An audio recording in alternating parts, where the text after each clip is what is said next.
রব্বুল আলামিন বলেন, আলাম ইয়াজিদকা ইয়াতীমান ফাআওয়া। ও নবী, আমি কি আপনাকে এতিম অবস্থায় পাই নাই? আর তারপরে আমি কি আপনাকে আশ্রয় প্রদান করিনি? আপনাকে আমি এতিম অবস্থায় পেয়েছি, এরপরে আপনাকে আশ্রয় দিচ্ছি। রাসূল তো এতিমদের সর্দার। পৃথিবীর কোন এতিম যেন বলতে না পারে, নবীজি আমার ব্যাপারে কি বলবেন, আমি তো এতিম মানুষ, আর তিনি আমার ব্যাপারে কিভাবে আমার দরদ বুঝবেন। নবীজিকে আল্লাহ পাক কেমন এতিম বানালেন, সমস্ত দুনিয়ার এতিমদের সর্দার বানালেন। মায়ের পেটে যখন তিনি ছিলেন, 6 মাসের সময় মায়ের পেটে থাকাকালীন বাপের এতিম হয়ে গেলেন। যখন প্রসব বেদনা শুরু হয়েছে মায়ের, দুনিয়ায় যখন তিনি আসবেন, হযরতে আমেনা ঘরের ভিতরে বসে তার অবস্থাটা কি? এই সন্তান পৃথিবীতে আসতে পরে যিনি সবচাইতে বেশি খুশি হবেন, তিনি তো আজ দুনিয়ায় নাই। মনের ভিতরে কত কষ্ট। আল্লাহ রাব্বুল আলামিন তার হাবিবকে দুনিয়া আনলেন। রাসূলের দাদা ঘরের সামনে তাঁবুর সামনে দাঁড়ায়া তায়েফ থেকে আগত সাদিয়া গোত্রের লোকদেরকে বলতেছেন, এই ঘরের ভিতরে একটা এতিম বাচ্চা আছে, বেশি টাকা কড়ি দেওয়া যাবে না, যদি দয়া হয়ে নিয়ে যাও। গরিব মানুষ, এতিম মানুষ দেখে শুনে কেউ আর নিতে চায় না। সবশেষে এলেন ভাগ্যবতী মেয়ে, ভাগ্যবতী মহিলা হযরতে হালিমাতুস সাদিয়া। তিনি এসেছেন, কোনো ছেলে পেলে পায় নাই, সকলের শেষে তিনি এসেছেন। আব্দুল মুত্তালিব বলছেন, এই ঘরের মধ্যে একটা এতিম বাচ্চা আছে, দয়া হলে নিয়ে যেতে পারো। তিনি স্বামীর সঙ্গে পরামর্শ করলেন, এরপরে বললেন, যদি দেখতে অন্তত ভালো হয়, মন যদি ভালো লাগে নিয়ে যাব, একেবারে খালি হাতে ফিরে যাওয়ার চাইতে তো ভালো। হযরতে হালিমা বলেন, আমি ঘরের মধ্যে প্রবেশ করলাম, মা আমেনার কোল থেকে শিশু মুহাম্মদ সাল্লাল্লাহু আলাইহি ওয়াসাল্লামকে যখন আমি কোলে নিলাম, আমি হুজুরের চেহারার দিকে নজর করে দেখলাম, আমার কাছে মনে হলো যেন পূর্ণিমার চাঁদটা আমার কোলে ধরা দিয়েছে। রাসূল কি, শিশু মুহাম্মদ সাল্লাল্লাহু আলাইহি ওয়াসাল্লাম কি, যখন নিয়ে বাড়ির দিকে রওনা হলাম, যে গাধা আমার সকলের পেছনে এসেছে, সেই গাধা এখন সকলের আগে ছুটে চলে যায়। এরপরে বাড়ি যখন নিয়ে গেলাম, কুয়ায় পানি বাড়লো, গাছে ফসল বাড়লো, খেজুর গাছে খেজুর বাড়তে লাগলো, জমিনে ফলন বেড়ে গেল। রাসূলের দুধ বোন সায়মা রাসূলকে নিয়ে মুহাম্মদ সাল্লাল্লাহু আলাইহি ওয়াসাল্লাম তাকে দোলনা নিয়ে দোল দিতেছে। কি আশ্চর্য অবস্থা! সায়মা তাকে দোল দিচ্ছে আর বলতেছে, বেঁচে থাকুক মুহাম্মদ সাল্লাল্লাহু আলাইহি ওয়াসাল্লাম, সে দীর্ঘজীবী হোক। কবি লিখতেছেন, কি আশ্চর্য কথা! বেদুইন বালিকা কারে নিয়ে দোল দেয় সে কি তা জানে? বিশ্বনবী মুহাম্মদ রাসূলুল্লাহ সাল্লাল্লাহু আলাইহি ওয়াসাল্লাম এভাবে এতিম অবস্থায় জীবন তার শুরু হলো। যখন তিনি ফিরে এলেন 6 বছর বয়সের সময়, যখন মায়ের কাছে তিনি ফিরে এসেছেন, প্রতিদিন তিনি খেলা দেখতে যান ময়দানে। ইতিহাসের মধ্যে লেখা হয়েছে, মা প্রতিদিন সন্ধ্যার সময় তাকে ফিরে পান। আজকে সন্ধ্যা হয়ে গেছে, শিশু মুহাম্মদ সাল্লাল্লাহু আলাইহি ওয়াসাল্লাম বাড়ি ফেরেন না। কারণ কি, কেন বাড়ি ফেরে না? সন্ধ্যার দিকে তিনি চলে গিয়েছেন পাহাড়িয়া ময়দানে, যে দেখেন ধুধু করতেছে, চতুর্দিকে সন্ধ্যা হয়ে গেছে, অন্ধকার হয়ে গেছে, কোনো ছেলে পেলে নাই, কেউ নাই। পাহাড়ের পাদদেশে বসে শিশু মুহাম্মদ সাল্লাল্লাহু আলাইহি ওয়াসাল্লাম কাঁদতেছেন। মা প্রশ্ন করলেন, বাবারে, সন্ধ্যা উত্তীর্ণ হয়ে গেল, কেন একা একা বসে বসে কাঁদো? তিনি বলছেন, মাজি, আজ কদিন খেলা দেখতে আসলাম ময়দানে, প্রতিদিন দেখি যখন সন্ধ্যা হয়ে যায় মুরব্বী শ্রেণীর কিছু লোক আসে, ছেলেকে নাম ধরে ডাক দেয়, ছেলেরা দৌড়ে তার বাবার কাছে চলে যায়, আর বাবা ছেলেকে কোলে নিয়ে মুখে চুমা দিয়ে বাড়ির দিকে নিয়ে যায়। আমি আজ কদিন পর্যন্ত এই ময়দানে এলাম, কোনদিন সন্ধ্যাবেলায় তো কেউ এসে আমাকে মোহাম্মদ বলে একটা ডাক দিল না। আমার আব্বা কি নাই? আল্লাহ রাব্বুল আলামিন বলেন, আলাম ইয়াজিদকা ইয়াতীমান ফাআওয়া। এরকম এতিম অবস্থায় পেয়ে আমি কি আপনাকে আশ্রয় দেই নাই? আপনাকে আমি পেয়েছি এতিম অবস্থায়, এরপরে আমি আপনারে আশ্রয় দিলাম। ওয়া ওয়াজাদাকা দাল্লান ফাহাদা। এরপরে আমি আপনাকে পথ হারা পেলাম, আমি আপনাকে পথের দিশা দিয়া দিলাম। ওয়াজাদাকা আইলান ফাআগনা। এরপরে আমি আপনাকে দরিদ্র অবস্থায় পেয়েছি, তারপরে আমি আপনার দারিদ্র মুক্ত করেছি আপনাকে। সুতরাং ফাআম্মাল ইয়াতীমা ফালা তাকহার ওয়া আম্মাস সাইলা ফালা তানহার ওয়া আম্মা বিনি'মাতি রাব্বিকা ফাহাদ্দিস। সুতরাং নবী, এতিমের প্রতি নির্মম ব্যবহার করো না, এতিমের প্রতি ভালো ব্যবহার করো, নির্মমতা দেখাইও না। আর ভিক্ষুকতে ধমক দিও না, রূঢ়তা দেখিও না, আর আল্লাহর নিয়ামতের প্রশংসা করো।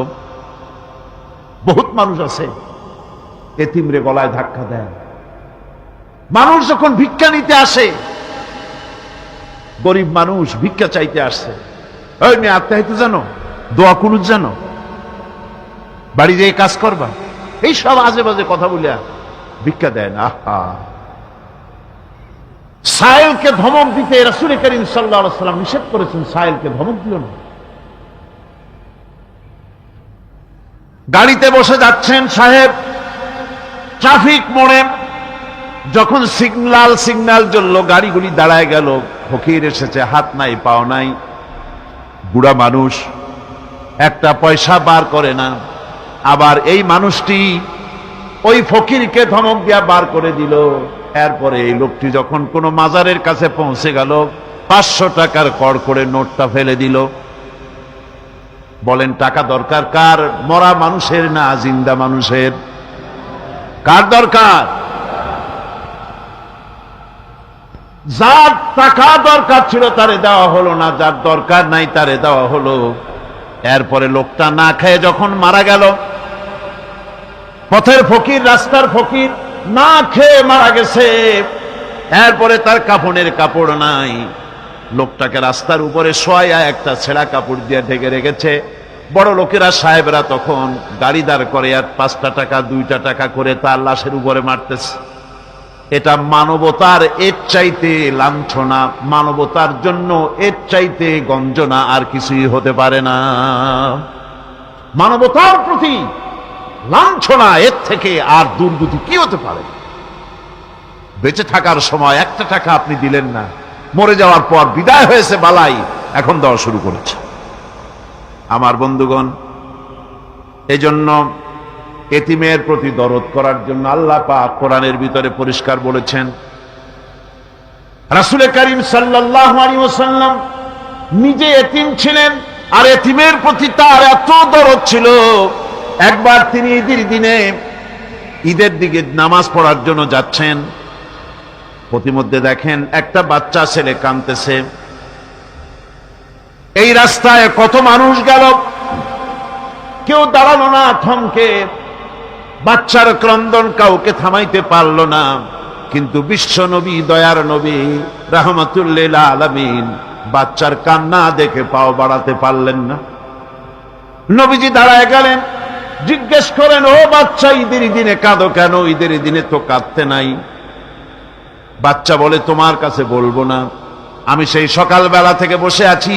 আমি যদি মক্কার আব্দুল্লাহর পুত্র মুহাম্মদ রাসূলুল্লাহ সাল্লাল্লাহু আলাইহি সাল্লামকে পাই, মনের দুঃখ তার কাছে বলবো। বিশ্ব নবী জমিনের উপরে বসে পড়লেন, বাচ্চারে কোলের উপরে উঠায় বলেন, বাচ্চা বলো কি তোমার দুঃখ? তুমি যার জন্য বসেছো আমি তো সেই এতিম নবী, কি বলতে চাও? বাচ্চা বলতেছেন, ইয়া রাসূলুল্লাহ, আমার বাবা মারা গেছে সেই ছোট্টবেলায়, একেবারেই তখন মায়ের পেট থেকে আমি আসার পর বাপ মরে গেল, আমার মা আর একজনের সঙ্গে বিয়ে বসেছে, সেই পুরুষটি আমারে দেখতে পারে না, আমার মা যদি আমারে কোলে করে এসে সহ্য করতে পারে না, আমারে চুমা খাইলে সহ্য করতে পারে না, আমারে খাবার দিলে মা মার খায়। আজ ঈদের দিনে রাতে আমার মা আমাকে বলল, বাবারে তোমার কপাল খারাপ, তোমার বাবা মারা গেছে, তোমাকে সাহায্য করার কেউ নাই, আমি তোমার যত্ন করতে পারলাম না, কোলে নিয়ে চুমাও দিতে পারি না, আমার এমনই কপাল খারাপ। সুতরাং এতিমের দরদ এতিম ছাড়ার কেউ বুঝবে না, তুমি আজ চলে যাও, ওই রাস্তায়, ঈদের রাস্তায় দাঁড়ায় থাকো, মাঠের রাস্তার পাশে, বিশ্ব নবীর কাছে তোমার দুঃখ বলো, এতিমের দুঃখ তিনি বুঝবেন। আমি মায়ের কথা মতো এই জায়গায় এতক্ষণ বসে আছি, হুজুর আপনি দয়া করে, আমার কথা তো আপনার কাছে বললাম, আমার মনের এই দুঃখ। নবীজি বাচ্চার কথা শুনতেছিলেন, চোখ দিয়া পানি পড়তেছিল, বাচ্চাকে বুকের সঙ্গে জড়িয়ে ধরে নবীজি বলেন, ও এতিম, মুহাম্মদ সাল্লাল্লাহু আলাইহি ওয়াসাল্লাম যদি তোমার পিতা হন আর হযরতে আয়েশা যদি তোমার মা হয়ে যায়, বলো তোমার মনের দুঃখ মেটে নাকি? ছেলে ডুকরে কেঁদে উঠলো আর বলল, ইয়া রাসূলুল্লাহ, আপনি যদি আমার পিতা হন আর আয়েশা যদি আমার মা হয়ে যায়, এর থেকে বড় সৌভাগ্যের আমার তো আর কিছুই নাই। নবীজি এতিমকে বাড়ি নিয়ে গিয়ে হযরতে আয়েশার হাতে তুলে দিয়ে বললেন, আয়েশা রে, পবিত্র ঈদের দিনে আল্লাহ রাব্বুল আলামিন তোমার জন্য একটা উপহার পাঠিয়েছেন, এটার যত্ন করো। এতিমের প্রতি দরদ রাখার জন্য আল্লাহ রাব্বুল আলামিন বলেছেন, এতিম, মিসকিন, বিধবা, অসহায় লোক, তাদের প্রতি যাতে করে মুসলিম সমাজ লক্ষ্য রাখে, সেজন্য আল্লাহ পাক নির্দেশ করেছেন। বুখারী এবং মুসলিম শরীফের হাদিসে এসেছে, আস-সাই আলাল আরমারাত ওয়াল মিসকিন কাস-সাই ফি সাবিলিল্লাহ। বিধবাদের জন্য, মিসকিনের জন্য কেউ যদি কোনো উদ্যোগ গ্রহণ করে, কেউ কোনো সাহায্য দেয়, জিহাদের ময়দানে জিহাদ করে আল্লাহর রাস্তায় যে সওয়াব পাওয়া যায়, যে মর্যাদা পাওয়া যায় আল্লাহর কাছে, এতিম, মিসকিন, বিধবাকে সাহায্য করলে সেই সওয়াব আল্লাহ রাব্বুল আলামিন আমলনামায় দিয়ে দেন। আমাদের প্রিয় নবী এতিম মিসকিনদের খুবই ভালোবাসতেন, ভালোবাসতেন তার নিজের চাকর হযরত যায়েদ ও আনাস রাদিয়াল্লাহু তাআলা আনহুকে। সে সম্পর্কে এখন আলোচনা করা হচ্ছে। তার চরিত্রই প্রমাণ করে, নবীদেরকে বায়নাত দেওয়া হয়েছে, এমন চরিত্র আচার আচরণ দেওয়া হয়েছে যাতে করে লোকেরা অভিভূত হয়ে যায়, আকৃষ্ট হয়ে যায়। হযরতে যায়েদ, তিনি তো কৃতদাস ছিলেন, হারায় গেলেন বাপ মা থেকে, আর এরপরে কুদরত মুহাম্মদ সাল্লাল্লাহু আলাইহি ওয়াসাল্লামের ঘরে উঠায় দিল। তিনি তখন আল্লাহর নবী, তখন নবুয়তের দায়িত্ব পান নাই। যায়েদের পিতার কাছে খবর হয়ে গেল, যায়েদ আছে রাসূলের বাড়িতে, মুহাম্মদ সাল্লাল্লাহু আলাইহি ওয়াসাল্লামের বাড়ি মক্কায়। তারা এসে হুজুরের সঙ্গে দেখা করে বললেন, মুহাম্মদ সাল্লাল্লাহু আলাইহি ওয়াসাল্লাম, জানতে পেরেছি আপনার কাছেই আমাদের ছেলে যায়েদ আছে, মেহেরবানি করে তাকে আমাদেরকে ফিরায় দেন। হুজুর বলেন, যায়েদ যদি তোমাদেরকে চিনতে পারে আর যদি যেতে চায়, আমার পক্ষ থেকে কোনো আপত্তি নাই, অবশ্যই যাবে। তবে যায়েদ যদি যেতে না চায়, আমি এমন লোক নই যে কেউ আমার কাছে থাকতে চাইলে আমি জোর করে তাকে ছেড়েও দিতে পারি না, আমি তেমন লোক নই। পিতা বললেন, আপনি অবশ্যই যুক্তিপূর্ণ কথা বলেছেন। হযরতে যায়েদকে আনা হলো। হুজুর বললেন, তুমি কি চেনো এদের? কি? যায়েদ বললেন, চিনি, ইনি আমার বাবা, উনি আমার চাচা। যায়েদের পিতা বলেন, বাবারে বাড়ি চলো, তোমার মা কেঁদে কেঁদে হয়রান, চলো বাড়ি যাই, বাড়ির যা কিছু আছে সব তোমাকে ফিরিয়ে দেওয়া হবে। হযরতে যায়েদ বলতেছেন, পিতা বাড়িতে যা আছে তাই শুদ্ধ, তামাম দুনিয়াটা যদি আমারে দেওয়া হয়, এই লোকটির কাছে থেকে যে ব্যবহার পেয়েছি আমি এই লোকের কদম ছেড়ে যেতে পারি না। তার চরিত্রই প্রমাণ করে তিনি নবী, কি ব্যবহারটা পেয়েছেন। হযরত আনাস রাদিয়াল্লাহু তাআলা আনহু ছোট মানুষ, 8 বছর বয়সের সময় হুজুরের খাদেম হয়ে হুজুরের বাড়িতে আসছেন। আচ্ছা, 8 বছর বয়সের কিশোর ভুল তো করতেই পারে, গরম পানি চাইলে ঠান্ডা পানি এনে দেবে, স্যান্ডেল চাইলে জুতো আনবে, বিছানা বিছাইতে বললে উঠাই পড়ে, এটা স্বাভাবিক। কিশোর মানুষ, ছোট মানুষ। এবার শুনুন, বাইয়ানাত কারে বলে? নবীদের বাইয়ানাত আল্লাহ যে দিয়েছেন সেটা কি জিনিস?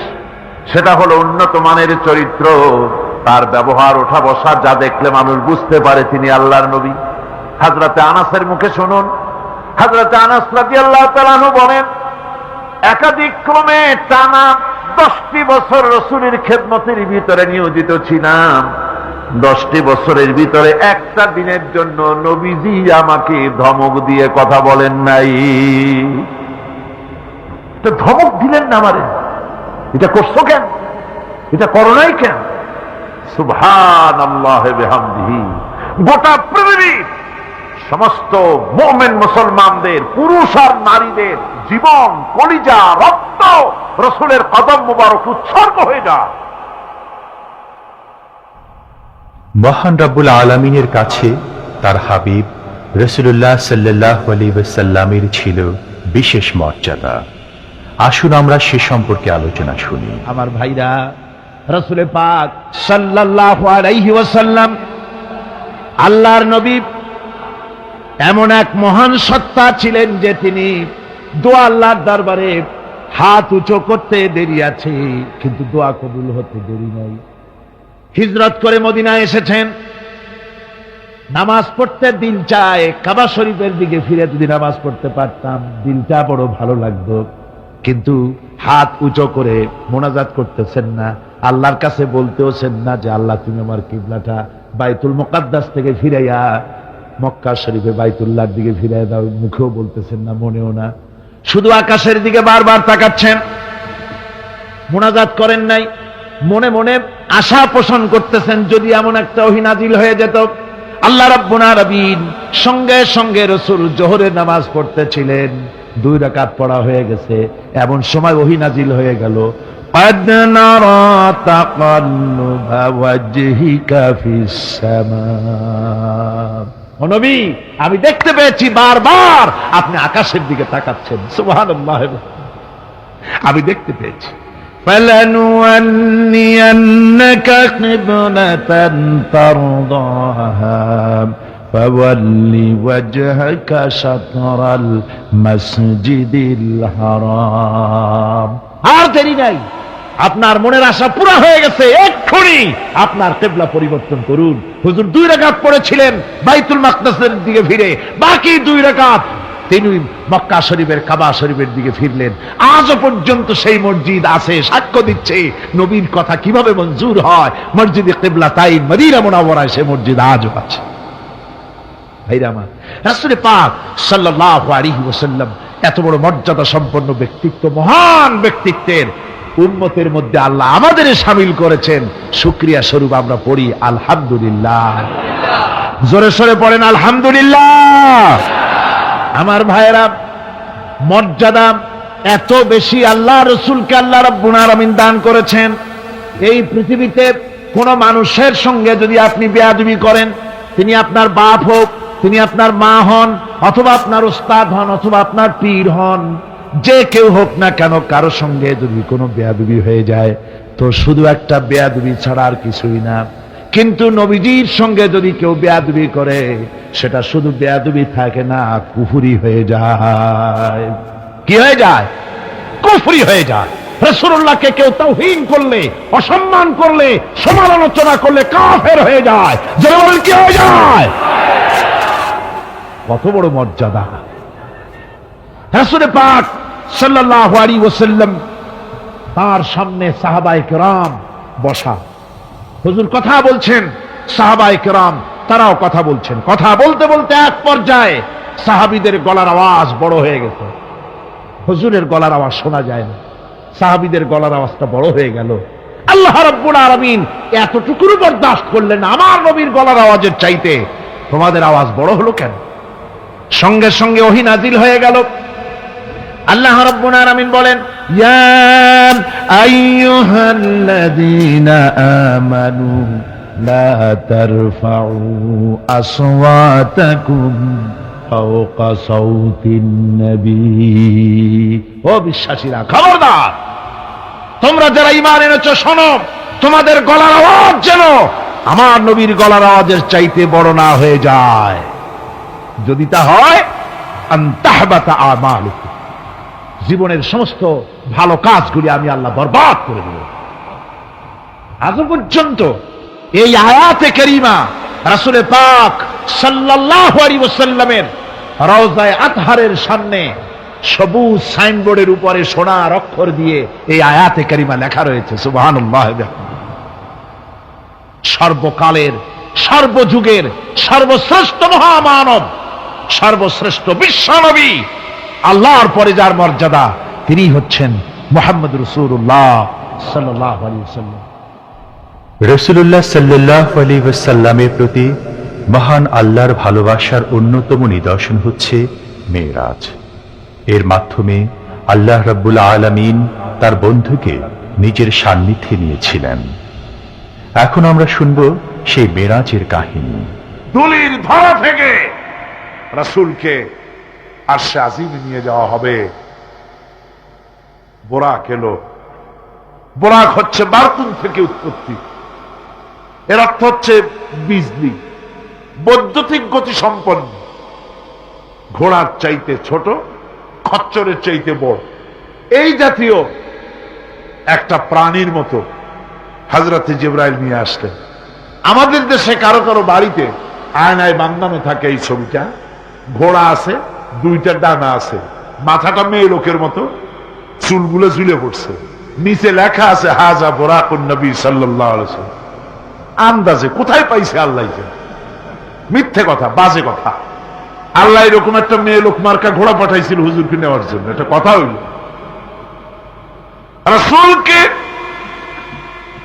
মক্কা থেকে, উম্মে বাবে উম্মে হানি থেকে হুজুরকে বের করে নিয়ে যাওয়া হলো বাইতুল মাকদাসে।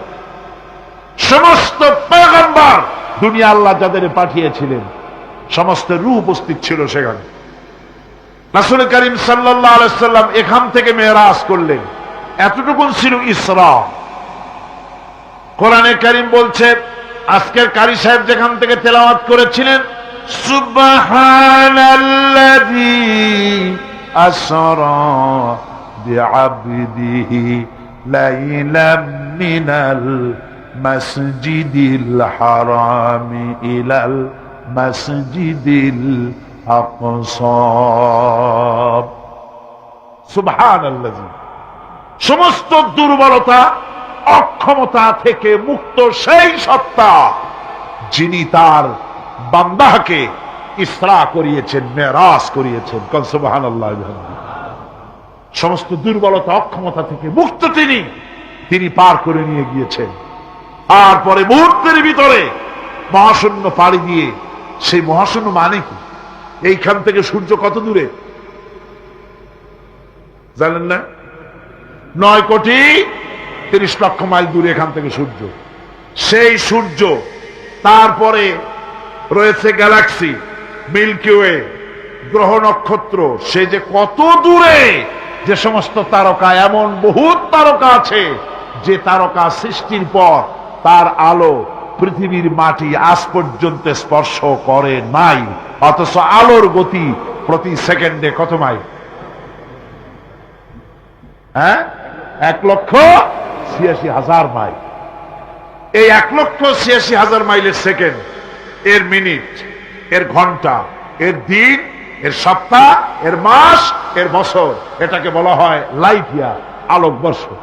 সেই তারকা তৈরি হওয়ার পর কত সহস্র সহস্র লাইট ইয়ার চলে গেল, আজও পর্যন্ত সেই তারকার আলো পৃথিবীর মাটি স্পর্শ করতে পারে নাই। তাহলে সেই তারা কোথায়?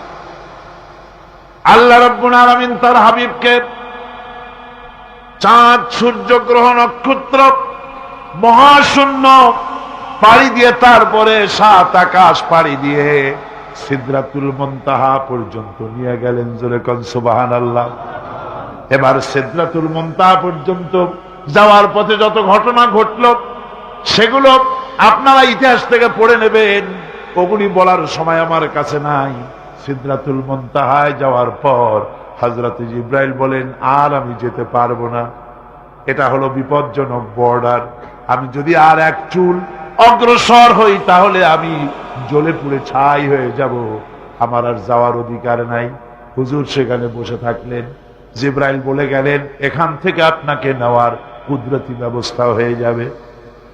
রাসূল দুনিয়ায় ফিরে এসে হযরত বেলালকে ডেকে বলেছিলেন, বেলাল গো, এমন কি আমল তুমি করো আমারে শোনাও। হযরত বেলাল বলেন, হুজুর আমার আমল তো সব আপনি জানেন। কয় না, কি করো শোনাও। বেলাল বলেন, হুজুর খাস আমলের মধ্যে এতটুকু আছে যে আমি কখনো বিনা উজুতে থাকি না, যখন উজু চলে যায় উজু করি আর উজুর ইহতিমামের জন্য 2 রাকাত নফল নামাজ পড়ি। হুজুর বলেন, বেলাল তুমি এই আমল ছাড়বা না, কারণ সিদরাতুল মুনতাহায় হযরত জিবরাইল আমারে যখন ছেড়ে চলে গেলেন, আমার একা একা বড় ভয় লাগতে লাগলো। তখন আমার মনে হচ্ছিল তুমি যেন আমার চতুর্দিকে হাঁটতেছো। আমার ভাইয়েরা, রফরাত নামক বিছানা চলে এলো। কুদরতি এই বিছানায় চড়ে নবীজি আল্লাহ রাব্বুল আলামিনের দরবারে আরশে আজিমে পৌঁছে গেলেন। জোরে বলেন সুবহানাল্লাহ, জোরে বলেন সুবহানাল্লাহ। যেখানে পৃথিবীর কোন মানুষের যাওয়া সম্ভব নয়, গোটা পৃথিবীর মানুষের মর্যাদা আল্লাহ পাক বাড়ায় দিলেন। আরশে আজিমে হুজুরকে নিয়ে গেলেন। তারপরে তিনি কথাবার্তা হুজুরের সাথে কি বললেন, সেই কথাগুলি নিয়ে আমাদের দেশে কথা হলো এই যে হুজুরকে নিয়ে আল্লাহ 5 ওয়াক্ত নামাজ দিছিলেন তো 50 ওয়াক্ত। মুসা আলাইহিস সালামের সাথে দেখা না হলে তো কাম সারছিল, আমাদের আর উপায় ছিল। আরে ভাই, শুধু নামাজ দেওয়াই যদি উদ্দেশ্য হবে তাহলে রোজার মতো তো আল্লাহ দুনিয়ায় বসে দিতে পারতেন কিনা, হজের মতো জাকাতের মতো পারতেন কিনা। শুধু নামাজের জন্য নয়, আল্লাহ পাকের কায়নাত দেখাবার জন্য আল্লাহ পাক তাকে নিয়েছিলেন। বেহেশত দেখাইছেন, দোজখ দেখাইছেন, ভালো কাজ করলে কিরকম শান্তি হবে, খারাপ কাজ করলে কিরকম শাস্তি হবে চোখে দেখাই দিয়েছেন মুহাম্মদ রাসূলুল্লাহ সাল্লাল্লাহু আলাইহি ওয়াসাল্লামকে। মেরাজ থেকে ফিরে এলেন, ঘরে এসে দেখেন উজুর পানি, উজু করে যে গেছিলেন উজুর পানি তখনও গড়াচ্ছে। যে দরজা দিয়ে বেরিয়েছিলেন দরজাটা ধাক্কায় তখনও কাঁপতেছে।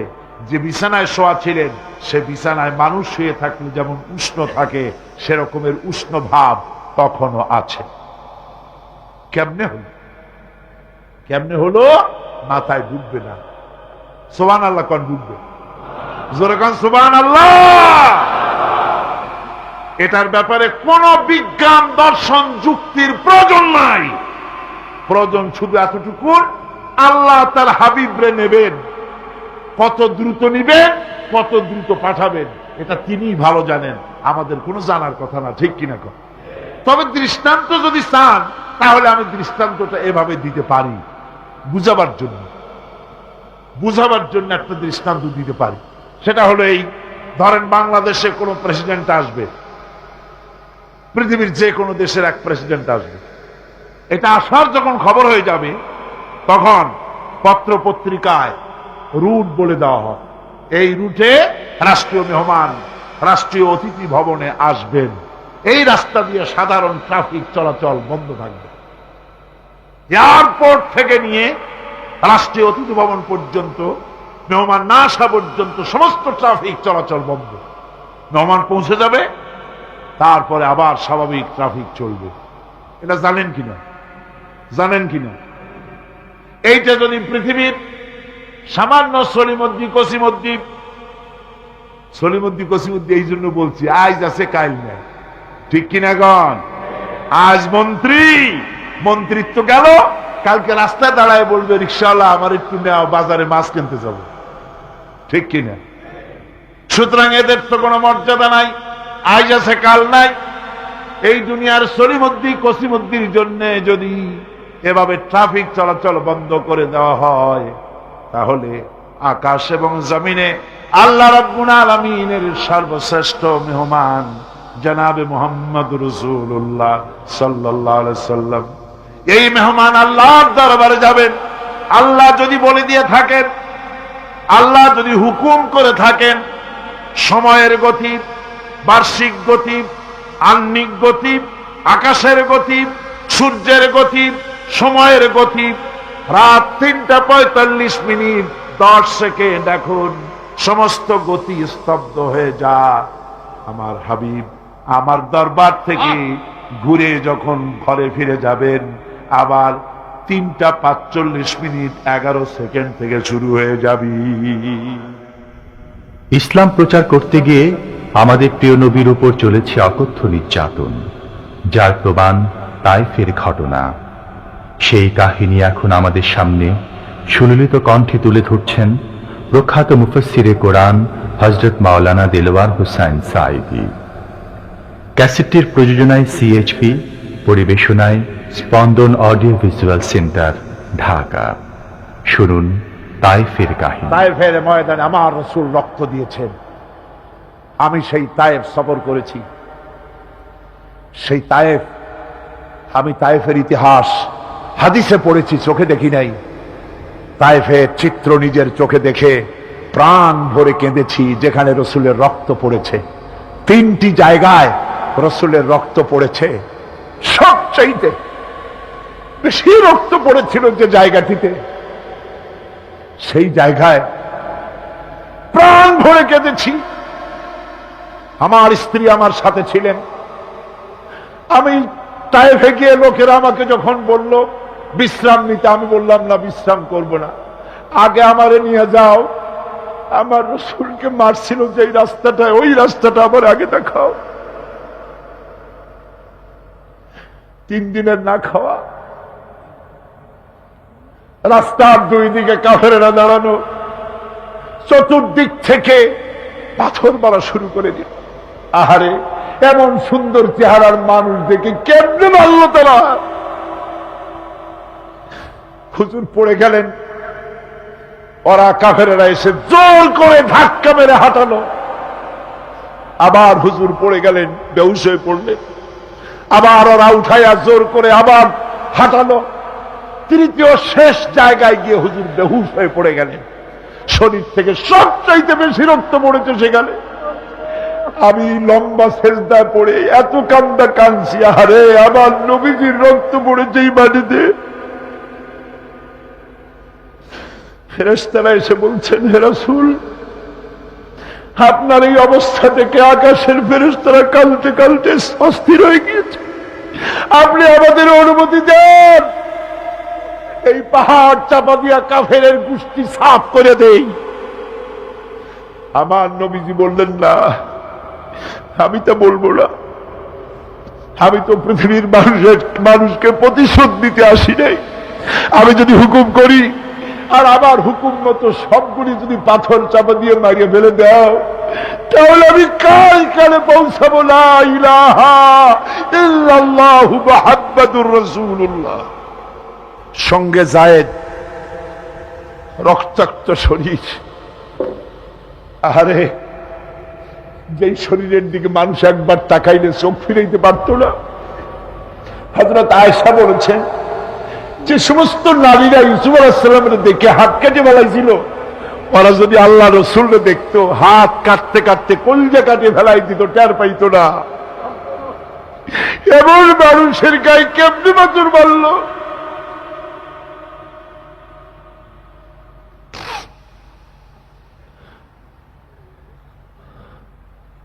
রাসূল কারীম সাল্লাল্লাহু আলাইহি ওয়াসাল্লাম বসে আছেন, শরীর থেকে রক্ত ঝরছে। বুখারী শরীফে এসেছে, আত্তাস নামক এক যুবক আঙ্গুরের বাগান থেকে এক গ্লাস আঙ্গুরের শরবত এনে হুজুরের হাতে দিলেন। এত কষ্টের পর 3 দিনের না খাওয়া ক্ষুধার্ত নবী এক গ্লাস আঙ্গুরের শরবত সবটুকুন পান করে একটা স্বস্তির নিঃশ্বাস ফেললেন। বললেন, তোমার নাম না আত্তাস? তিনি বললেন, হ্যাঁ আমার নাম আত্তাস। তোমার বাড়ি হযরত ইউনূস আলাইহিস সালামের গ্রামে? বললেন যে হ্যাঁ আমার বাড়ি ইউনূস আলাইহিস সালামের গ্রামে। যুবক জিজ্ঞেস করলেন, হুজুর আপনি কি করে বুঝলেন আমার নাম আত্তাস আর আমার বাড়ি ইউনূস আলাইহিস সালামের গ্রামে? আপনি জানলেন কি করে? হুজুর বললেন, আমিও নবী, ইউনূস আলাইহিস সালামও নবী, এক নবীর খবর আর এক নবীর কাছে থাকে। রাসূল গায়ের রক্তগুলি ধুয়ে 2খানা হাত আল্লাহর দরবারে তুললেন। আজকে দুনিয়ায় কেউ নাই হুজুরের, খাদিজা নাই, আবু তালেবও নাই, রাসূল একা। সাহাবীরা দিনের বেলায় কাফেরদের ভয়তে হুজুরের সঙ্গে দেখা করতে পারে না। হুজুর বলেন, আমার ওই কষ্টের সময় খাদিজা নাই। ওই সব পাথরগুলি আমি আজও চিনি, যে পাথরগুলি আমি যাওয়ার সময় রাস্তায় পাথরগুলি আমাকে বলেছে, আসসালামু আলাইকা ইয়া রাসূলুল্লাহ। পাথরগুলি আমাকে সালাম করেছে। আল্লাহ পাক আমাকে সান্ত্বনা দিয়ে বলেছেন, ইয়া আইয়ুহান নবী হাসবুকাল্লাহ। ও নবী, কোন চিন্তার কারণ নাই, আমি আল্লাহ তোমার জন্য যথেষ্ট। আবু জেহেল, আবু লাহাব, উতবা এবং শাইবা সব সময় রাসূল করিম সাল্লাল্লাহু আলাইহি ওয়াসাল্লামের বিরুদ্ধচারণে ব্যস্ত থাকত। তারা মহাগ্রন্থ আল কোরআনের উৎস জানার চেষ্টা করল।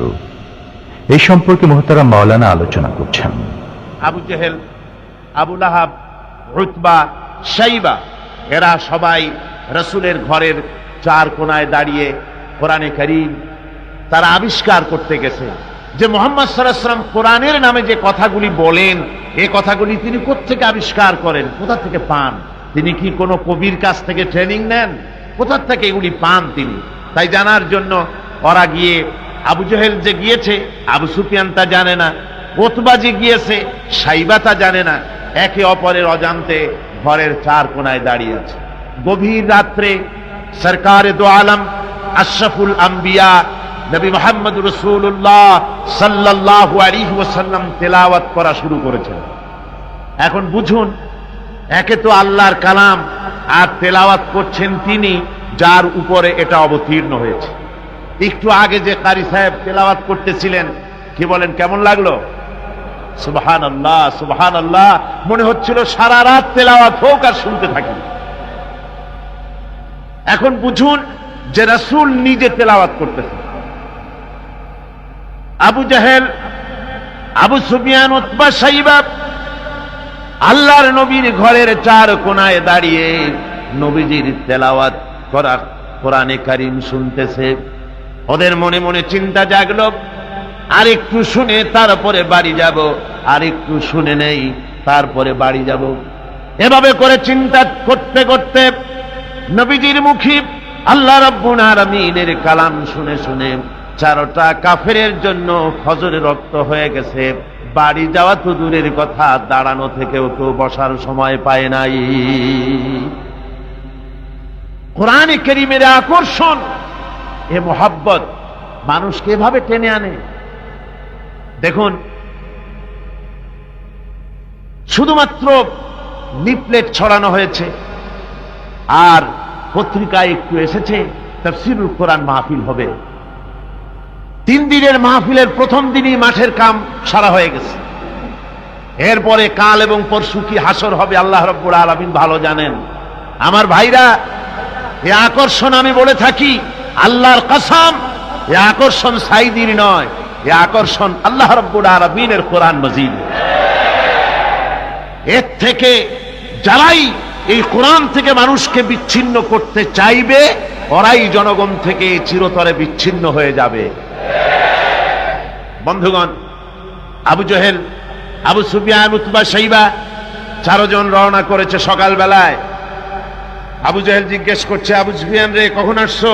কয় অত রাত্রে। ওতবা সাইবা তারাও বলল মুখ রাত্রে। কেউ কোনো কথা বলে না। আবু সুফিয়ান বলছে, ভাই আবু জাহেল, যদি তুমি রাগ না করো একটা কথা কই। হ্যাঁ বলতে পারো। দেখুন, এই যে সারা রাত ধরে মুহাম্মদ সাল্লাল্লাহু আলাইহি ওয়াসাল্লামের মুখে আল্লাহর কালাম শুনলাম, আমার মনের বিশ্বাস, লাত মানাতের কসম করে বলতে পারি, এই কথা মানুষের বানানো হতে পারে না। এটা কোন ঐশ্বরিক বাণী হবে, এটা মানুষের।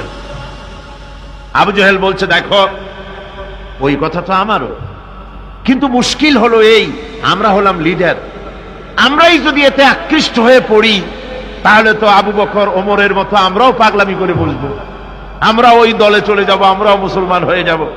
সুতরাং আমি বুঝতে পেরেছি তোমাদের কোরআন শোনার পাগলামিতে ধরেছে। তোমরা আমার হাতে হাত দাও, তওবা পড়ো। এই জায়গায় কোরআন শুনতে আর কোনো দিন আসবে না। কি করবে? ইচ্ছের বাইরে নেতাকে খুশি রাখতে হয়, তাই বাধ্য হয়ে সবাই তওবা করল। তওবা করে বাড়ি চলে গেছে।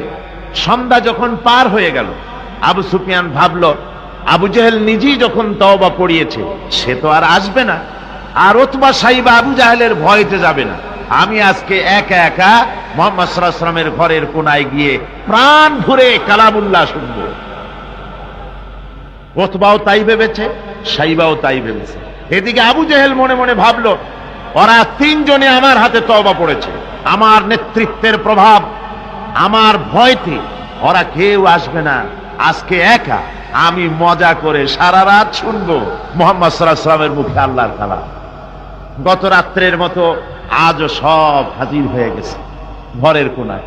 আসবেই, এটাই তো স্বাভাবিক, আসাটাই স্বাভাবিক। গত বছর কোরআনে কারীমের তাফসীরের মাহফিলে বাধা দিল। একটা পত্রিকায় দেখলাম হরতালও সফল, তাফসীরও সফল। তো আমি দেখলাম যে হেডিংটা তো খুব ভালোই, খবরটা পড়লাম, দেখলাম একটা প্রতিবেদন লিখেছেন যিনি, তিনি লিখলেন যে কোরআন বিরোধীরা তারা হরতালের ডাক দিল। এখন আজকাল পাগলে ডাক দিলেও হরতাল হয়ে যায়, কি তার দামি গাড়িটা রাস্তায় বের করে ভাঙবে। হরতালের ডাক দিয়েছে তো হরতাল হলো, কল কারখানা বন্ধ হয়ে গেল, দোকানপাট বন্ধ হলো। এখন কল কারখানার শ্রমিক আর দোকানপাটের শ্রমিক আর মালিক, সারা দিনে কোনো কাম নাই, সব তাফসীরের মাহফিলে হাজির। কথা বুঝলেন? শেষ পর্যন্ত এও দেখা গেল, আমার কাছে রিপোর্ট এসেছে, যারা বাধা দিয়েছিল তারা কয় যে কিছু টাকা তো পাই, কাজে কিছু না করলে টাকাটা হালাল হয় কেমন। শেষ পর্যন্ত ওরাও চাদর মুড়ি দিয়া তাফসীরের মাহফিলের কোনায় ওরাও দাঁড়ায় গেছে। সুবহানাল্লাহ বিহামদিহি। এটা কোরআনের আকর্ষণ, এর থেকে মানুষকে ছুটানো যায় না, মুসলমানকে এর থেকে বিচ্ছিন্ন করা যায় না। চারো কাফের আজও এসে হাজির হয়েছে রাসূলের চার কোণে, একে অপরের অজান্তে। এরপরে রাত যখন শেষ হয়ে আসে, তখন আবু জাহেল মনে করলো আর দাঁড়ানো ঠিক না, আবু সুফিয়ান, উতবা, সাইবা ওরাও মনে করলো আর দাঁড়ানো ঠিক না। তখন অন্ধকারের ভেতর দিয়ে ছুট দিয়েছে যার যার বাড়ির দিকে। এখন অন্ধকারের মধ্যে ছুটতে গিয়ে একজন আর একজনের মধ্যে ঠেলে উঠেছে। আবু জাহেল ঠেলার চোটে ঘাবড়ে গিয়েছে। বলল, কে? কয়, আমি আবু সুফিয়ান। তুমি কেডা? কয় যে আমি আবু জাহেল। আবু জাহেল বলছে, আবু সুফিয়ান, কালকে তুমি আমার হাতে তওবা পড়লে, আজকে আসলে কেন? কয় যে দেখো, মাতবাড়ি সব জায়গায় চলে না, তুমি আসলা কেন সেই দেখো। আগে চারজন চলতেছে। আবু জাহেল বলল যে শোনো, কোরআনে কারীম শোনা থেকে মানুষকে আমরা বন্ধ করতে পারবো না, আইন পাশ করতে হবে। আইন করে কোরআন শোনার পথকে রুদ্ধ করে দিতে হবে। এরপরে তারা আইন পাশ করলো। কি আইনটা পাশ করলো? আল্লাহ রাব্বুল আলামিন কোরআনে কারীমে ওদের সেই আইনটা, ওরা যেটা পাশ করলো, ওইটা কোরআনে কারীমে আল্লাহ কোট করে রাখলেন। যেহেতু আবু জাহেল মরে যাবে, কিন্তু তার নাতিরা তো মরবে না, ওর নাতিরা তো থাকবে কিয়ামত পর্যন্ত। ওর দৌহিত্র, ওর পৌত্র যা কিছু আছে, এগুলো বেঁচে থাকবে দীর্ঘদিন। ওরাও যে এই একই আচরণ করবে তা যেন মুসলমানেরা বোঝে, এই জন্য ওদের সেই আইনটা আল্লাহ রাব্বুল আলামিন, ওরা বলল কি কোরআন সম্পর্কে, তা কোরআনে কারীমে আল্লাহ কোট করে রাখলেন। কি? وقال الذين كفروا لا تسمعوا لهذا কুরআনি ওয়ালগাউ ফীহ। আজকে এই প্রথমেই তেলাওয়াত হয়েছে আয়াত। আমার বন্ধুগণ, আল্লাহ পাক কোরআনে কারিমে বলছেন, কাফেররা সিদ্ধান্ত নিল, লা তাসমাউ লিহাযাল কুরআন, কোরআন শরীফ শুনো না, কোরআন শরীফ কোরআনে কারিম শুনতে যেও না। ওয়ালগাউ ফীহ, কোরআন তো শুনবেই না, বরং কোরআনের আলোচনা, কোরআন যেখানে আলোচনা হয়, তেলাওয়াত হয়, সেখানে বাধার সৃষ্টি করো, বাধা দাও, ডিস্টার্ব করো, সর্বরকমের বাধার দিয়ে কোরআনে কারীম শোনার পথকে বন্ধ করে দাও। হাজারো প্রচেষ্টা চলল কোরআনে কারীম বন্ধ করে দেওয়ার জন্য, কিন্তু কোরআনে কারীম এটা কি বন্ধ হওয়ার জিনিস? কি বলেন, বন্ধ হওয়ার জিনিস? ওরা বলল কি, যে যদি ডিস্টার্ব করো, যদি এভাবে বন্ধ করে দিতে পারো, তাহলে তোমরা জয়ী হতে পারবে, আর যদি কোরআনের আন্দোলন চলে, তাহলে তোমরা জয়ী হতে পারবে না, তোমাদের ক্ষমতা শেষ হয়ে যাবে। আমার ভাইরা, রাসূল পাক সাল্লাল্লাহু আলাইহি ওয়াসাল্লাম হজের মৌসুম এলো, কাবা শরীফের কোনায় বসে তেলাওয়াত করতেছেন। আবু জেহেল করেছে কি, ঘরে বাইরের থেকে যত হাজিরা এসেছে হজ করতে, ওদের তাঁবুতে গিয়ে গিয়ে বলছে, শোনো, আমাদের দেশে একটা পাগল, নাম তার মুহাম্মদ, নাউযুবিল্লাহি মিন যালিক, বলছে নাম তার মুহাম্মদ সাল্লাল্লাহু আলাইহি ওয়াসাল্লাম, তাকে জেনে ধরেছে, খবরদার তার কথা শুনতে যাও না, সে একটা পাগল মানুষ, তার কাছেও যাও না, কি বলে তাও শোনো না। এখন অবস্থাটা এই হয়েছে, বাইরের থেকে যারা এসেছে তারা তো মুহাম্মদ সাল্লাল্লাহু আলাইহি ওয়াসাল্লামের নাম জানে না। আবু জেহেল নিজে গিয়া ঘরে ঘরে হুজুরের নামটা পরিচয় করায় দিয়ে আসে। এরপরে এই সমস্ত মানুষের একটা কৌতূহল, এই কোন জিনিস সম্পর্কে মানুষকে যদি নিষেধ করা হয়, সেই জিনিসটা জানার জন্য, দেখার জন্য মানুষের কিউরিসিটি জাগে বেশি। এখন যখন নিষেধ করা হলো, লোকেরা ভাবলো নেতা বলেছে, শুনবো না কি বলে, কিন্তু পাগলটা কেমন একটু দেখে আসি না। চলে গেছে কাবা শরীফের পাশে, যায়া রাসূল সাল্লাল্লাহু আলাইহি ওয়াসাল্লামের চেহারা মোবারকের দিকে, তার চেহারা আনোয়ারের দিকে যখন এরা তাকিয়েছে, রাসূল পাক সাল্লাল্লাহু আলাইহি ওয়াসাল্লামের চেহারা মোবারকের দিকে তাকিয়ে ওরা বলছে, এই লোকটা কি পাগল হতে পারে? এত সুন্দর চেহারার মানুষ, সে কি কোনোদিন পাগল হতে পারে? নিশ্চয়ই পারে। রাসূল পাক সাল্লাল্লাহু আলাইহি ওয়াসাল্লামের চেহারা মোবারক, সুবহানাল্লাহ, মানুষের যদি নজর পড়ে যেত আল্লাহ রসুলের প্রতি, সেই চেহারা থেকে মানুষ চোখ ফিরাতে পারত না। হাদিস শরীফে এসেছে, রসুল যখন ঘেমে যেতেন, ঘামের বিন্দুগুলি যখন গলার উপরে, কপালে, গালের উপরে যখন জমতো, দূরের থেকে এটাকে মুক্তোর দানার মতো বলে মনে হতো।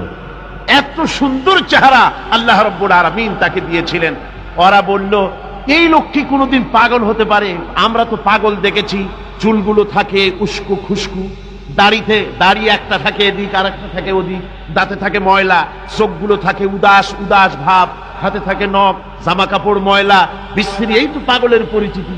আর এত সুন্দর সুবিন্যস্ত, শ্মশ্রু মণ্ডিত সুন্দর চেহারা, মাথার চুলগুলো এত সুন্দর ভুরু, টানা টানা আঁখি, এত সুন্দর মানুষ আমরা জীবনে কোনোদিন দেখি নাই। এ তো কখনো পাগল হতে পারে না। দেখি না বলে কি, কানের থেকে আঙ্গুল খুলে ফেলেছে। আর অমনি রাসূল পাক সাল্লাল্লাহু আলাইহি ওয়াসাল্লামের তেলাওয়াত করা কালামে পাক ওদের কানের মধ্য দিয়া ঢুকে কলিজায় স্পর্শ করেছে। আমার বন্ধুগণ, শুনতে শুনতে বহিরাগত লোকগুলির চোখ দিয়া পানি পড়া শুরু করে দিয়েছে, এবং নিজেদের অজান্তে নিজেদের মুখ থেকে, ওদের মুখ থেকে বেরিয়ে গেল, আশহাদু আল্লা ইলাহা ইল্লাল্লাহু ওয়াহদাহু লা শারীকা লাহু ওয়া আশহাদু আন্না মুহাম্মাদান আবদুহু ওয়া রাসূলুহু। কাফেরদের সাথে রাসূলুল্লাহ সাল্লাল্লাহু আলাইহি ওয়াসাল্লাম হুদায়বিয়া সন্ধি করেন। এর কিছু কিছু শর্ত সাহাবীদের পক্ষে মানা খুবই কষ্টকর ছিল, কিন্তু কৌশলগত কারণেই তারা এই চুক্তি মেনে নিয়েছিলেন। এবারের প্রসঙ্গ হুদায়বিয়ার সন্ধি। হুদায়বিয়ার দিনে হুদাইবিয়ার সন্ধির দিনে সন্ধিপত্র লেখা হলো, হুজুরের নাম লেখা হলো মিন মুহাম্মাদুর রাসূলুল্লাহ। তার পক্ষ থেকে কুরাইশদের মধ্যে চুক্তিপত্র লেখা হচ্ছে। কুরাইশরা বলল, মুহাম্মদ সাল্লাল্লাহু আলাইহি ওয়াসাল্লামের নামের সামনে যদি রাসূলুল্লাহ লেখো তাহলে তো চুক্তির কোনো দরকার নাই, আমরা তো তাকে রাসূল মানি না, নাউযুবিল্লাহ। মুহাম্মদ বিন আব্দুল্লাহ যদি লেখো তাহলেই আমরা এই চুক্তি মানব। রাসূল করিম সাল্লাল্লাহু আলাইহি ওয়াসাল্লাম হযরত আলীকে ডাকলেন, আলী গো, চুক্তিপত্রে যেখানে আমার নাম মুহাম্মদুর রাসূলুল্লাহ লেখা আছে, আমার নামের সামনে থেকে রাসূলুল্লাহ নামটা বাদ দিয়ে দাও, মুহাম্মদ বিন আব্দুল্লাহ লেখো। হযরত আলী বলছেন, ইয়া রাসূলুল্লাহ, সারা জীবন আপনার গোলামি করেছি, যা বলেছেন তাই শুনেছি, জীবনটাও আপনার জন্য দেওয়ার জন্য প্রস্তুত আছি, ভবিষ্যতেও যত কথা বলবেন সব মাথা পেতে মেনে নেব, কিন্তু আজকের এই হুকুম আমার পক্ষে মানা সম্ভব হবে না। আমি আলীর পক্ষে কিছুতেই সম্ভব নয় যে আল্লাহর নবীর নামের সামনে থেকে মুহাম্মদুর রাসূলুল্লাহ আমি কেটে দেব।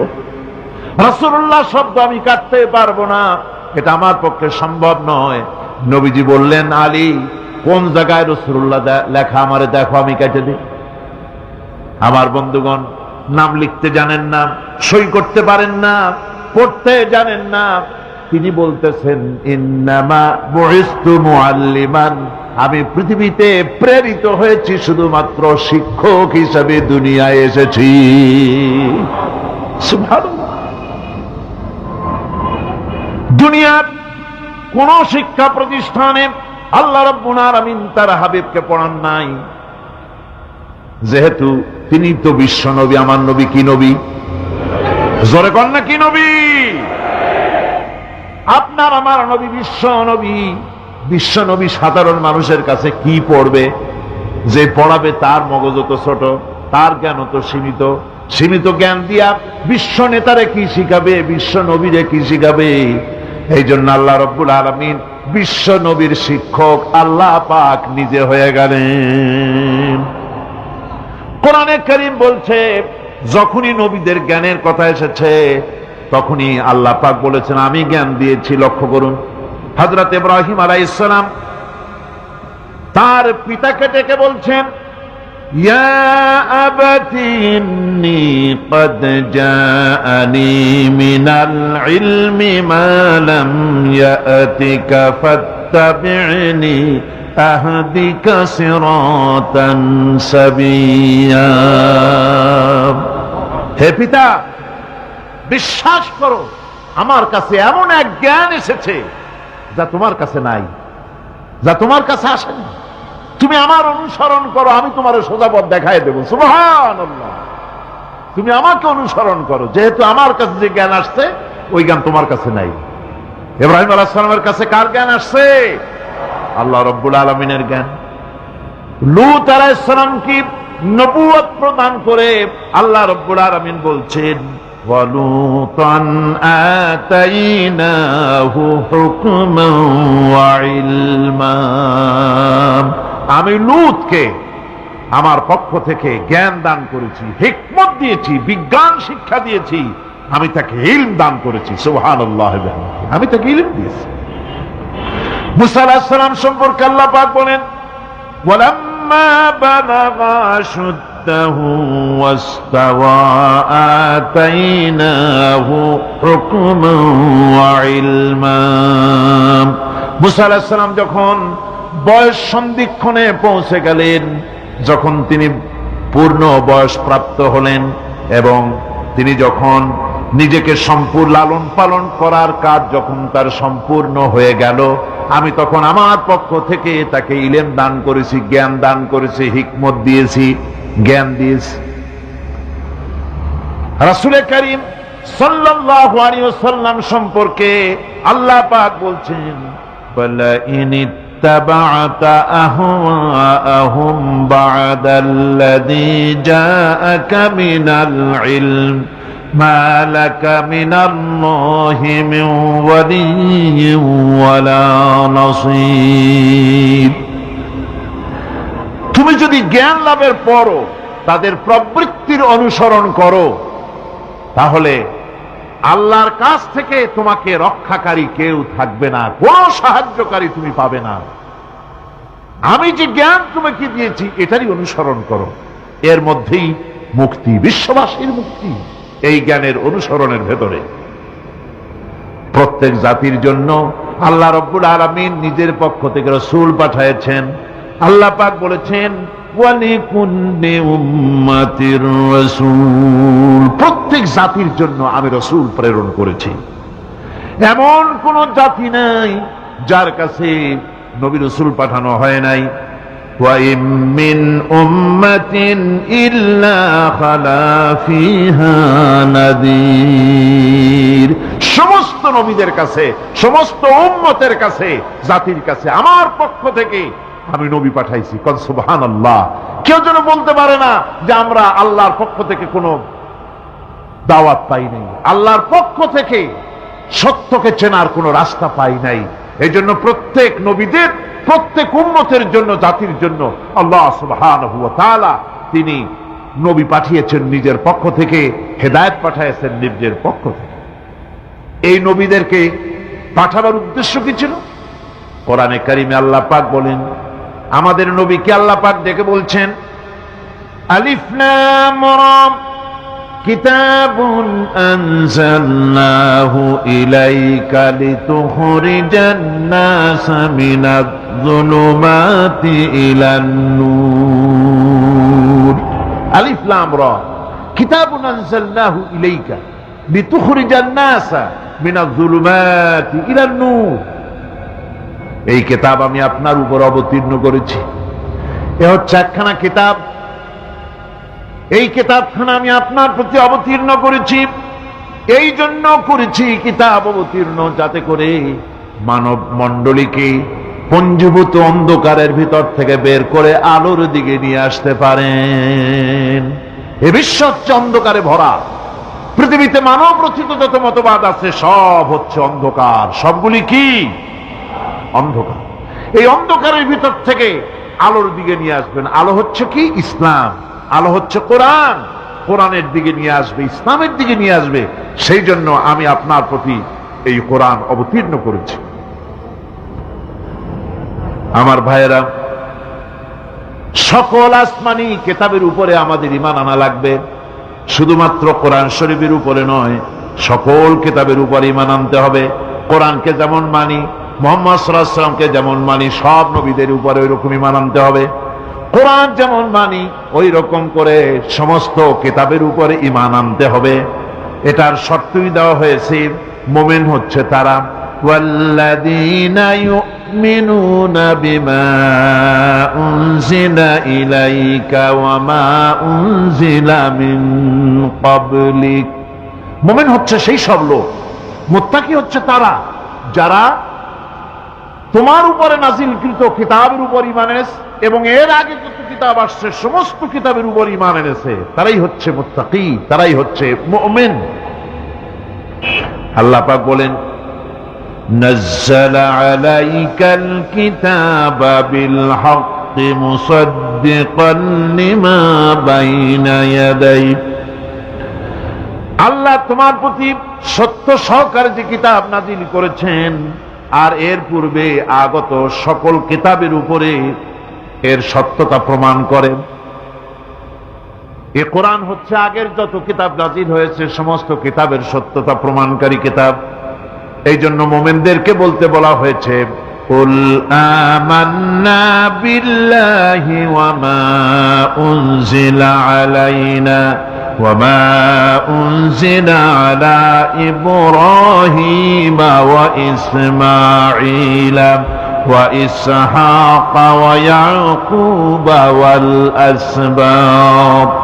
বলো আমরা ঈমান এনেছি আল্লাহর প্রতি, আমাদের প্রতি অবতীর্ণ কিতাবের প্রতি, আর ইব্রাহিম, ইসমাইল, ইসহাক, ইয়াকুব এবং তার আওলাদদের প্রতি যে কিতাব অবতীর্ণ হয়েছে সমস্ত কিতাবের উপর আমরা ঈমান এনেছি।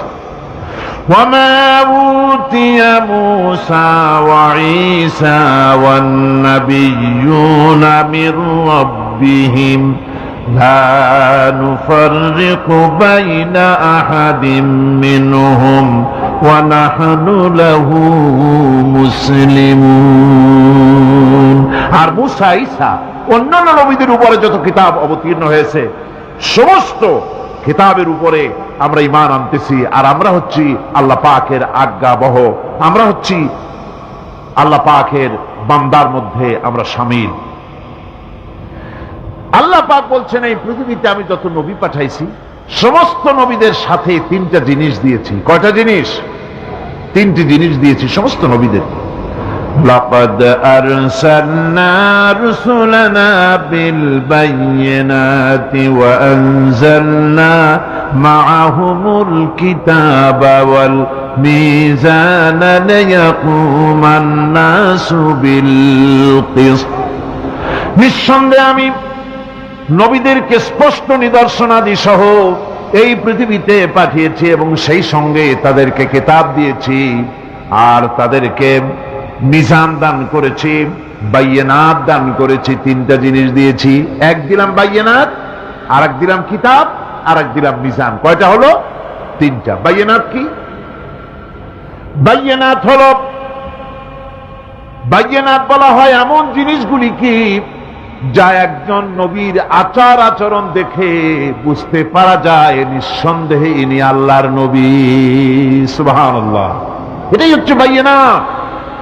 তার চরিত্র, তার আচার আচরণ এগুলি প্রমাণ করে তিনি নবী।